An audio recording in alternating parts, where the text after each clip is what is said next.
back to my YouTube channel Study Time with Priyanka. So आज के इस video में we are going to continue our 10th chapter of class 11 history book, that is displacing indigenous people. So this video is part 5th of this chapter. So previous videos में हमने already इस chapter के introduction को और साथ ही starting के 7 topic को complete कर लिया है. So अगर आप लोगों ने previous parts नहीं देखे हैं अभी तक, then videos का link आपको मेरे description box में मिल जाएगा या फिर आप डायरेक्टली आई बटन को भी क्लिक करके इस चैप्टर के प्रीवियस पार्ट को देख सकते हैं. So now without further delay let's start our today's video. So आज के इस वीडियो में हमें इस चैप्टर के 8 टॉपिक से स्टार्ट करना है and the name of the 8 topic is constitutional rights. So सबसे पहले हम लोग ये समझते हैं कि कॉन्स्टिट्यूशनल राइट्स का मतलब क्या होता है. सो कॉन्स्टिट्यूशन यानी कि संविधान और राइट्स यानी कि अधिकार. सो कॉन्स्टिट्यूशनल राइट्स को हिंदी में संवैधानिक अधिकार कहा जाता है. सो कॉन्स्टिट्यूशनल राइट्स उन राइट्स को कहा जाता है जो हमें अपने कॉन्स्टिट्यूशन के द्वारा प्रोवाइड किया जाता है. जैसे कि फॉर एग्जांपल इंडियन कॉन्स्टिट्यूशन. सो हमारे इंडिया के कॉन्स्टिट्यूशन में हमें बहुत सारे राइट्स दिए जाते हैं, बहुत सारे अधिकार दिए जाते हैं. जैसे कि हमारे 6 फंडामेंटल राइट्स जो कि इंक्लूड करता है right to equality, right to freedom, right to religion and और भी बहुत सारे राइट्स. सो उन्हीं सारे राइट्स को कॉन्स्टिट्यूशनल राइट्स कहा जाता है. सो इस टॉपिक में हम अमेरिका के कॉन्स्टिट्यूशनल राइट्स के बारे में डिस्कस करेंगे. So let's start our topic. So जो सेटलर्स थे, सो आई होप कि आप लोगों के माइंड में ये बहुत ही अच्छी तरीके से क्लियर हो गया होगा कि सेटलर्स किन लोगों को कहा जाता है. अभी तक हमने इस टर्म को बहुत बार देखा है अपने इस पूरे चैप्टर में. सो सेटलर्स यानी कि वे लोग जो अपनी कंट्री को छोड़ के दूसरे कंट्री में सेटल होने के लिए आते हैं. सो यहाँ पे सेटलर्स बेसिकली यूरोपियंस को कहा गया है जिन्होंने अपने कंटिनेंट यानी कि यूरोप को छोड़ के अमेरिका चले गए थे सेटल होने के लिए. सो जो सेटलर्स थे जब वो अमेरिका में 1770s के टाइम पीरियड में इंडिपेंडेंस के लिए फाइट करते हैं. सो अब आप लोगों के माइंड में ये क्वेश्चन अराइज हो रहा होगा कि आखिर सेटलर्स इंडिपेंडेंस के लिए क्यों फाइट करते हैं और किन के विरोध में फाइट करते हैं. ये जो सेटलर्स थे ये तो अमेरिका में फ्री थे. सो आखिर इन लोगों को इंडिपेंडेंस के लिए यानी कि स्वतंत्रता के लिए क्यों फाइट करना पड़ा. सो बेसिकली ये जो सेटलर्स थे यानी कि जो यूरोपियंस थे जो यूरोप से उठ के अमेरिका में सेटल होने के लिए आए थे. सो भले ही ये अमेरिका में सेटल हो गए थे बट कहीं ना कहीं यूरोप का जो मोनार्क था यानी कि यूरोप का जो गवर्नमेंट था वो इन लोगों पे शासन करता था, इन लोगों को कंट्रोल करता था. सो ये जो यूरोपियंस थे जो अमेरिका में सेटल हुए थे वो अपने यूरोपियन गवर्नमेंट के द्वारा जो उनके ऊपर कंट्रोल किया जाता है उससे इंडिपेंडेंस चाहते थे यानी कि उससे स्वतंत्रता चाहते थे. सो इसीलिए 1770s के टाइम पीरियड में वो अपने जो यूरोप गवर्नमेंट है उसके खिलाफ एक इंडिपेंडेंस का वार करेंगे, एक फाइट करेंगे. सो उस इंडिपेंडेंस वार में या फिर उस इंडिपेंडेंस के लिए फाइट में ये जो सेटलर्स थे उनके लिए डेमोक्रेटिक स्पिरिट एक रैलिंग क्राई था. सो सबसे पहले जानते हैं कि डेमोक्रेटिक स्पिरिट का मतलब क्या होता है. सो डेमोक्रेसी आप लोगों को बहुत ही अच्छी तरीके से पता होगा कि एक ऐसा गवर्नमेंट जिस गवर्नमेंट के थ्रू पीपल अपने रिप्रेजेंटेटिव को खुद चूज करते हैं. एंड रेलिंग क्राई यानी कि एक नारा, एक स्लोगन. सो बेसिकली इस लाइन का मतलब ये है कि ये जो सेटलर्स थे जो यूरोपियंस थे जो अमेरिका में सेटल हुए थे जब वो लोग 1770s में इंडिपेंडेंस के लिए फाइट कर रहे थे. सो उस टाइम पीरियड में डेमोक्रेटिक स्पिरिट एक रैलिंग क्राई था उन लोगों के लिए यानी कि एक बहुत ही फेमस नारा था, एक स्लोगन था. एंड ये जो डेमोक्रेटिक स्पिरिट था यही कहीं ना कहीं यूएसए यानी कि यूनाइटेड स्टेट ऑफ अमेरिका के आइडेंटिटी को डिफाइन करेगा against the monarchies and aristocracies of the old world. So I hope कि आप लोगों को ये भी पता होगा कि ओल्ड वर्ल्ड किसको कहा गया है. So basically Europe, Asia and Africa को ओल्ड वर्ल्ड कहा गया है. सो यूरोप, एशिया एंड अफ्रीका में जो मोनार्कियल सिस्टम था, मोनार्की यानी कि एक ऐसा सिस्टम जिस सिस्टम में जो कंट्री को गवर्न करता है वो मोनार्क होता है यानी कि एक किंग या फिर एक क्वीन के द्वारा कंट्री को गवर्न किया जाता है. और एरिस्टोक्रेसीज यानी कि बेसिकली सोसाइटी में जो प्रिविलेज क्लास होता है, जो हाई क्लास होता है, उन्हीं लोगों को एरिस्टोक्रेसी कहा जाता है. सो ये जो इंडिपेंडेंस के लिए फाइट था वो किसके अगेंस्ट था? सो बेसिकली ओल्ड वर्ल्ड में रहने वाले जो मोनार्कीज थे, जो एरिस्टोक्रेसीज थे, उन्हीं के अगेंस्ट ये इंडिपेंडेंस के लिए फाइट हो रहा था, जो कि सेटलर्स के द्वारा किया जा रहा था। सो आई होप कि आपको ये लाइन बहुत ही अच्छे से समझ में आ गया होगा। नाउ नेक्स्ट लाइन में हमें ये बता रखा है that also important to them was their constitution included the individual's right to property which the state could not override। यानी कि ये जो सेटलर्स थे, ये जो यूरोपियन अमेरिकन्स थे, उनके लिए डेमोक्रेसी तो इम्पॉर्टेंट था ही, साथ ही साथ उनके लिए ये भी इम्पॉर्टेंट था कि उनका जो कॉन्स्टिट्यूशन बनेगा, उनका जो नया संविधान बनेगा अमेरिका में, उसमें कहीं ना कहीं राइट टू प्रॉपर्टी भी इंक्लूड किया जाए। राइट टू प्रॉपर्टी यानी कि संपत्ति का अधिकार। सो ये जो सेटलर्स थे, ये जो यूरोपियन अमेरिकन्स थे, उनको डेमोक्रेसी तो चाहिए ही था, साथ ही साथ उन्हें राइट टू प्रॉपर्टी भी चाहिए था। एंड ये जो राइट है, ये स्टेट भी ओवरराइड नहीं कर सकता था। यानी कि स्टेट यानी कि गवर्नमेंट भी ये जो राइट है, वो राइट सेटलर्स से नहीं छीन सकता था, इसको ओवररूल नहीं कर सकता था। सो यही दो इम्पॉर्टेंट चीज हमें इस पैरा में बता रखा है। नाउ नेक्स्ट पैरा में हमें ये बता रखा है कि जो डेमोक्रेटिक राइट्स था, डेमोक्रेटिक राइट्स यानी कि राइट टू वोट, वोटिंग के थ्रू आप अपने रिप्रेजेंटेटिव को खुद चूज कर सकते हैं, आप अपने प्रेसिडेंट को खुद इलेक्ट कर सकते हैं। सो ये जो डेमोक्रेटिक राइट्स था, ये जो वोटिंग राइट्स था, और साथ ही साथ जो राइट टू प्रॉपर्टी था, ये सिर्फ और सिर्फ वाइट मैन के लिए ही था। यानी कि जो यूरोपियंस थे, जो गोरे लोग थे, जो यूरोप से अमेरिका में सेटल हुए थे, सिर्फ और सिर्फ उन्हीं लोगों के लिए ये दोनों राइट्स दिया गया था। दैट मीन्स कि अमेरिका में रहने वाले जो नेटिव पीपल थे, जो मूल निवासी थे, उन लोगों को कोई भी राइट, कोई भी अधिकार नहीं दिया जा रहा था। एंड ये जो इंडिपेंडेंस के लिए फाइट था, ये यूरोपियंस के द्वारा ही किया जा रहा था और अपने लिए ही किया जा रहा था, ना कि नेटिव पीपल के लिए, जो कि अमेरिका में बहुत ही पहले से रहते थे। नाउ नेक्स्ट लाइन में हमें ये बता रखा है कि जो डैनियल पॉल थे, सो डैनियल पॉल एक कैनेडियन नेटिव थे, यानी कि कनाडा में रहने वाले एक नेटिव पीपल थे। सो उन्होंने 2000 में ये पॉइंट आउट किया कि जो थॉमस पेन थे, सो थॉमस पेन एक बहुत ही फेमस इंडिविजुअल थे एंड उन्हें डेमोक्रेसी के चैंपियन के रूप में माना जाता था। दैट मीन्स कि जब अमेरिकन वॉर ऑफ इंडिपेंडेंस हुआ था एंड जब फ्रेंच रेवोल्यूशन हुआ था, सो उस टाइम पीरियड में थॉमस पेन को चैंपियन ऑफ डेमोक्रेसी माना जाता था। सो इन्होंने ये पॉइंट आउट किया कि जो इंडियंस है, उनको एज ए मॉडल्स हमें यूज करना चाहिए कि किस तरीके से सोसाइटी को ऑर्गेनाइज करना है। यानी कि इंडियन से हमें सीखना चाहिए कि किस तरीके से सोसाइटी को, समाज को ऑर्गेनाइज किया जाता है। सो इंडियंस यहाँ पे हम लोगों की बात नहीं की जा रही है, बल्कि इंडियंस से यहाँ पे मतलब है native people of America. America में रहने वाले जो मूल निवासी थे, उन लोगों को इंडियंस कहा जाता था। ना नेक्स्ट लाइन में हमें ये बता रखा है कि ये जो नेटिव अमेरिकन्स थे, जो मूल निवासी थे, उन्होंने ही कहीं ना कहीं डेमोक्रेसी का जो एक सीड था, जो बीज था, उसको बहुत पहले ही बो दिया था। सो विद दिस हमारा 8 टॉपिक कंप्लीट होता है। सो इस टॉपिक में बस हमें यही बता रखा है कि किस तरीके से जो यूरोपियंस है, यानी कि जो यूरोपियन अमेरिकन्स है, जो सेटलर्स है, वो अपने ही गवर्नमेंट के खिलाफ, यानी कि यूरोप में जो गवर्नमेंट था, जो मोनार्क था, उसके खिलाफ एक वार करते हैं, एक इंडिपेंडेंस के लिए फाइट करते हैं, अपने डेमोक्रेटिक राइट्स के लिए। एंड ये जो इंडिपेंडेंस के लिए वार था, ये जो डेमोक्रेटिक राइट्स था, ये जो कॉन्स्टिट्यूशन था, ये सिर्फ और सिर्फ यूरोपियंस के लिए ही था। एंड अमेरिका में जो नेटिव पीपल थे, उनका इसमें कुछ भी पार्टिसिपेशन नहीं था। एंड उन लोगों को ना ही डेमोक्रेटिक राइट्स दिया गया और ना ही राइट टू प्रॉपर्टी दिया गया। सो विद दिस हमारा ये टॉपिक कंप्लीट होता है।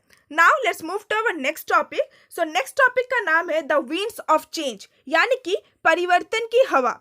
सो इस टॉपिक में हम कुछ परिवर्तन के बारे में पढ़ेंगे, कुछ चेंजेस के बारे में पढ़ेंगे। सो 1920s तक यूएसए यानी कि United State of America and Canada में रहने वाले जो नेटिव पीपल थे, जो मूल निवासी थे, उनके कंडीशन में हमें कुछ भी इम्प्रूवमेंट नहीं देखने को मिला। बट 1920s के बाद से हमें उनके कंडीशन में कुछ सुधार, कुछ इम्प्रूवमेंट देखने को मिलता है। So the problem of Indian administration. So ये बेसिकली एक सर्वे था जो कि किया गया था एक सोशल साइंटिस्ट के द्वारा, जिनका नाम था लुइस मैरियम। एंड ये जो सर्वे था, ये पब्लिश किया जाता है 1928 में। Only a few years before the USA was swept by a major economic depression that affected all its people. So basically 1929 and 30 के टाइम पीरियड के अराउंड अमेरिका में एक मेजर इकोनॉमिक डिप्रेशन आया था जिसको द ग्रेट डिप्रेशन भी कहा जाता है. सो इस डिप्रेशन के कुछ ही साल पहले यानी कि 1929 एंड 30 के टाइम पीरियड में ग्रेट डिप्रेशन हुआ था एंड 1928 में इस सर्वे को कंडक्ट किया गया था. सो इस सर्वे से हमें ये पता लगता है कि जो नेटिव अमेरिकन्स थे, सो नेटिव अमेरिकन्स को जो हेल्थ एंड जो एजुकेशन फैसिलिटीज़ दिया जाता था अमेरिकन गवर्नमेंट के द्वारा वो बहुत ज़्यादा पोर था, यानी कि वो बहुत ज़्यादा टेरिबल था, वो बहुत ज़्यादा खराब था.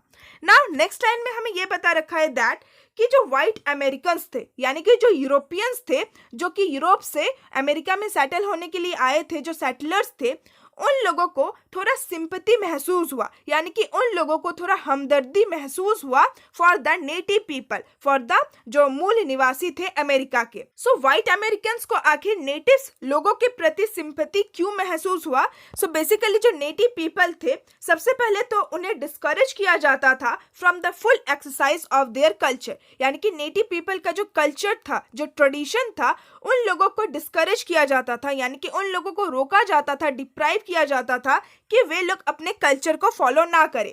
और साथ ही साथ एक सिटीजन होने का जो बेनिफिट मिलता है उस बेनिफिट से भी उन्हें डिनाई किया जाता था. सो बेसिकली अगर आप किसी भी कंट्री के सिटीजन होते हैं, अगर आपके पास सिटीजनशिप का राइट होता है, दैट मीन्स कि आपको बहुत सारे बेनिफिट्स में मिलेंगे. बट ये जो नेटिव अमेरिकन्स थे, जो मूल निवासी थे अमेरिका के, उन लोगों को ना ही ये फ्रीडम था कि वो अपने कल्चर को अच्छे से प्रैक्टिस करें और साथ ही साथ उन्हें ये भी फ्रीडम नहीं था कि सिटीजन होने का जो अधिकार है, जो बेनिफिट्स है, वो उन्हें मिले. सो इसी वजह से कुछ जो वाइट अमेरिकन्स थे उन्हें बहुत ज़्यादा सिंपैथी फील होता था, यानी कि वो लोग थोड़ा हमदर्दी दिखाते थे नेटिव अमेरिकन्स के लिए. सो इसी वजह से, इसी सिंपैथी की वजह से यूएसए में एक लैंडमार्क लॉ बनता है एंड वो था Indian reorganization act 1934. So again मैं आप लोगों को बोल रही हूँ कि जहाँ पे भी आपको इंडियन दिखता है, सो इंडियंस यहाँ पे जो भारत के निवासी है उनसे नहीं है, बल्कि इंडियंस यहाँ पे मतलब है जो नेटिव अमेरिकन्स है उनसे. सो इंडियन रीऑर्गेनाइजेशन एक्ट, सो इस एक्ट के द्वारा जो नेटिव पीपल थे उन लोगों को रिजर्वेशन दिया गया एंड उन लोगों को राइट टू बाय लैंड, यानी कि लैंड को खरीदने का अधिकार और साथ ही साथ लोन्स लेने का अधिकार दिया गया. नाउ ये जो अधिकार था ये बेसिकली 1934 में दिया गया था, बट कुछ ही साल बाद यानी कि 1950s एंड 1960s के टाइम पीरियड में ही जो यूएसए एंड जो कैनेडियन गवर्नमेंट है वो अपने डिसीजन को चेंज करना चाहती थी. सो बेसिकली यूएसए एंड जो कैनेडियन गवर्नमेंट है उन्होंने ये सोचा कि नेटिव पीपल को जो भी स्पेशल प्रोविजंस मिला है, यानी कि ये जो भी स्पेशल राइट मिला है, उन सारे राइट्स को हमें ख़त्म कर देना चाहिए ताकि वो मेन स्ट्रीम को ज्वाइन करे. मेन स्ट्रीम को ज्वाइन करने से मतलब है ताकि वो लोग यूरोपियन कल्चर को अडॉप्ट करें. सो अब उन लोगों के माइंड में ये आया कि अगर हम नेटिव अमेरिकन्स को स्पेशल प्रोविज़न देंगे, कॉन्स्टिट्यूशनल राइट्स देंगे, तो नेटिव अमेरिकन्स कभी भी यूरोपियन कल्चर को अडॉप्ट नहीं करेंगे. बट अगर हम इन सारे राइट्स को उनसे छीन ले, इन सारे स्पेशल प्रोविज़न को एंड कर दे, दैट मीन्स कि हो सकता है कि जो नेटिव अमेरिकन्स है वो यूरोपियन कल्चर को अडॉप्ट कर ले. But the natives did not want this, but जो नेटिव पीपल थे वो लोग नहीं चाहते थे यूरोपियन कल्चर को अडॉप्ट करना. नाउ नेक्स्ट हमें बता रखा है दैट इन 1954, सो 1954 में एक डिक्लेरेशन होता है जिसको डिक्लेरेशन ऑफ इंडियन राइट्स कहा जाता है. सो इस डिक्लेरेशन में क्या होता है, जो नेटिव पीपल है, सो ऐसे बहुत सारे नेटिव पीपल थे जो कि यूएसए यानी कि अमेरिका के सिटीजनशिप को एक्सेप्ट कर लेते हैं, बट कुछ कंडीशन के साथ. सो उन लोगों का बेसिकली दो कंडीशन था. पहला कंडीशन ये था कि जो रिजर्वेशन उन्हें प्रोवाइड किया गया है, जो राइट्स उन्हें प्रोवाइड किया गया है, जैसे कि लैंड को खरीदने का राइट और लोन लेने का राइट, सो ये जो रिजर्वेशन है, ये जो राइट है, वो उनसे छीना ना जाए. और साथ ही साथ उनका जो दूसरा कंडीशन था वो ये था कि वो लोग अपने ट्रेडिशन को, अपने कल्चर को फॉलो कर सकते हैं, उसको कंटिन्यू रख सकते हैं without the interference of the Europeans. And जो यूरोपियंस है वो नेटिव पीपल के कल्चर एंड नेटिव पीपल के ट्रेडिशन में इंटरफेयर नहीं करेंगे, यानी की दखल नहीं देंगे। सो ये तो कंडीशन रखा गया नेटिव पीपल के द्वारा कि वो लोग सिटीजनशिप को एक्सेप्ट तो करेंगे, बट इन दोनों कंडीशन को फुलफिल करना होगा अमेरिकन गवर्नमेंट के द्वारा। A similar development occurred in Canada and Canada में भी कुछ ऐसा ही डेवलपमेंट होता है, यानी कि कनाडा में रहने वाले जो नेटिव पीपल थे वो लोग भी कुछ ऐसे ही कंडीशन को आगे रखते हैं, यानी कि कुछ ऐसे ही कंडीशन को वो लोग भी रेज करते हैं। In 1969, the government announced that they could not recognize aboriginal rights. So 1969 में गवर्नमेंट क्या अनाउंस करती है? वो अनाउंस करती है कि जो अब ओरिजिनल राइट्स है, अगेन यहाँ पे अब ओरिजिनल नेटिव पीपल को ही कहा गया है। नेटिव पीपल का जो राइट्स है, जो उन्होंने डिमांड किया था, उस डिमांड को गवर्नमेंट एक्सेप्ट नहीं करती है, रिकॉग्नाइज नहीं करती है। इसके अगेंस्ट नेटिव अमेरिकन्स क्या करते हैं?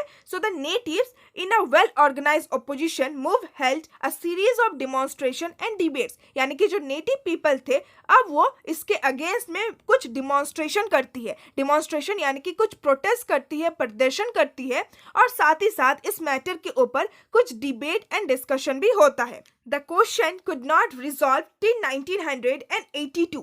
1982 तक ये जो क्वेश्चन था, ये जो प्रॉब्लम था अमेरिकन गवर्नमेंट के बीच में और नेटिव अमेरिकन्स के बीच में, ये सॉल्व नहीं होता है। बट 1982 के बाद अगेन एक एक्ट पास होता है, एक कॉन्स्टिट्यूशन एक्ट बनता है, एंड उस एक्ट ने ये एक्सेप्ट कर लिया कि जो अब ओरिजिनल है, यानी कि जो नेटिव पीपल है, उन्होंने जो डिमांड्स रखा था गवर्नमेंट के सामने, उस डिमांड्स को एक्सेप्ट कर लिया, और साथ ही साथ कुछ ट्रीटी साइन होता है जिसमें नेटिव अमेरिकन्स को कुछ राइट्स दिया जाता है।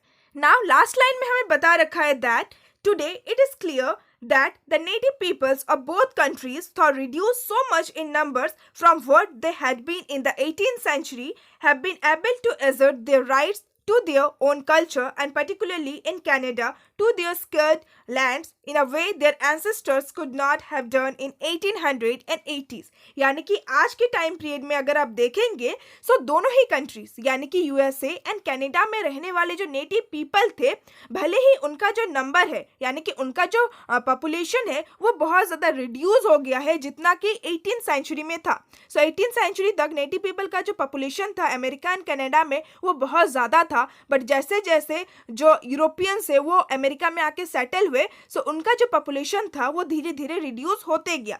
बट फिर भी आज के टाइम पीरियड में जो नेटिव पीपल थे उन्होंने कहीं ना कहीं अपना जो कल्चरल राइट्स था उसको प्रोटेक्ट किया, एंड इवन नेटिव पीपल ने गवर्नमेंट के अगेंस्ट फाइट किया, उनके अगेंस्ट प्रोटेस्ट किया और अपने कल्चरल राइट्स पे अधिकार जमाया। और साथ ही साथ अगर आप कनाडा की बात करें कनाडा में रहने वाले जो नेटिव पीपल थे उनके लिए उनका जो स्क्योर्ड लैंड था यानी कि उनका जो धार्मिक, उनका जो एंसेस्ट्रल लैंड था, उस एंसेस्ट्रल लैंड में भी उन्होंने अपना अधिकार जमाया, एंड वो लोग भी गवर्नमेंट के खिलाफ, गवर्नमेंट के अगेंस्ट प्रोटेस्ट किए थे, जो कि उनके एंसेस्टर्स नहीं कर पाए थे 1880s के टाइम पीरियड में।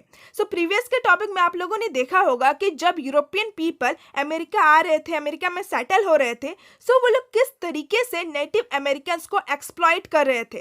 उस टाइम पीरियड में जो नेटिव अमेरिकन्स थे वे लोग यूरोपियंस के अगेंस्ट फाइट नहीं कर पाए थे। बट अगर आज के टाइम पीरियड में अगर आप देखेंगे आज के टाइम पीरियड में अमेरिका एंड कनाडा में रहने वाले जो नेटिव पीपल थे वे लोग अमेरिकन गवर्नमेंट के खिलाफ प्रोटेस्ट कर रहे थे, एंड उन्होंने अपने कल्चरल राइट्स को एंड उनका जो अपने प्रॉपर्टी के ऊपर राइट्स था उसको किस तरीके से बरकरार रखा, उसके ऊपर किस तरीके से अधिकार जमाया। विद दिस हमारा ये टॉपिक भी कंप्लीट होता है, और साथ ही हमने जो नॉर्थ अमेरिका का जो टॉपिक स्टार्ट किया था वो कंप्लीट होता है। विद दिस आज का ये वीडियो एंड करते हैं, एंड नेक्स्ट वीडियो में हम लोग ऑस्ट्रेलिया के बारे में पढ़ेंगे कि किस तरीके से ऑस्ट्रेलिया में भी नेटिव पीपल रहेंगे, एंड किस तरीके से ऑस्ट्रेलिया के नेटिव पीपल को यूरोपियंस के द्वारा डिस्प्लेस किया जाएगा। आज के इस वीडियो में बस इतना ही रहने देते हैं। अगर आपको नेक्स्ट पार्ट चाहिए then please comment me down, and I hope कि आपको आज का ये वीडियो बहुत ज़्यादा अच्छा लगा होगा, एंड आपको ये दोनों ही टॉपिक बहुत ही अच्छे से समझ में आ गया होगा। एंड अगर आपको आज का ये वीडियो अच्छा लगा then please like my video and share my video with your friends and classmate. And अगर आपको इस चैप्टर के इंपॉर्टेंट मल्टीपल चॉइस क्वेश्चन या फिर इंपॉर्टेंट क्वेश्चन एंड आंसर वाला वीडियो देखना है then please check my description box, या फिर आप डायरेक्टली आई बटन को भी क्लिक करके इस चैप्टर के इंपॉर्टेंट क्वेश्चन आंसर वाला वीडियो देख सकते हैं। So now see you all soon in my next video. till then, bye bye and stay tuned with my channel, and thanks for watching my video.